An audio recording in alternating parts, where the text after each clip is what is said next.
तू सानू सुनावा किस्सा तोबा ते शराब दा। वाह वाह कंगले ते माड़े जे ते भैड़े जे नवाब दा। वाह वाह। एक दिन मौलवी ने जा उन्हें फड़िया। वाह वाह। एक दिन मौलवी ने जा उन्हें फड़िया, लगा समझान ओनू छड्ड परां अड़िया।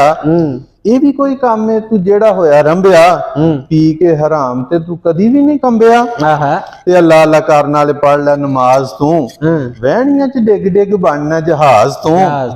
ते छड्ड दे शराब विचों की तैनू लभदा, छड्ड दे शराब विचों की तैनू लभदा। गुनाहगार होना है कोई खौफ कर रब दा।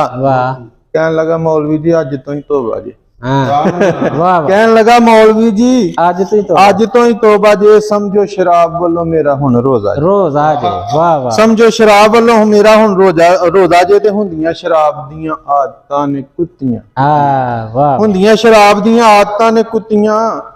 अगों कदी वेखोगे ते मार लेना जुत्तियां। अगों कदी वेखोगे ते मार लेना जुत्तियां। ते बोतल एक चुक के ते मारी सु जमीन ते, बोतल एक चुक के ते मारी सु जमीन ते। भैड़िए तू चलन नहीं देंदी मैनू दीन ते। बोतल एक चुक के ते मारी सु जमीन ते, भैड़िए तू चलन नहीं देंदी मैनू दीन ते। दूजी एक चुक के ते मारी कंध नाल, तेरे मैनू नशियां ने कीता कंगाल। महल्ले विच पूरा जिनी इज्जत न रही है, तेरी वजह नाल मेरी बुढ़ी टुर गई है। ते एक होर तोड़ के ते खाली कीती टोकरी, तेरी वजह नाल मेरी टुर गई है नौकरी। ते आखरी भी तोड़न लई ओने जदों फड़ी सी, आखरी भी तोड़न लई ओने जदों फड़ी सी। वेख फिर हसिया ये ते अजे भरी सी। आखरी भी तोड़न लई ओने जदों फड़ी सी, क्या रिजल्ट है।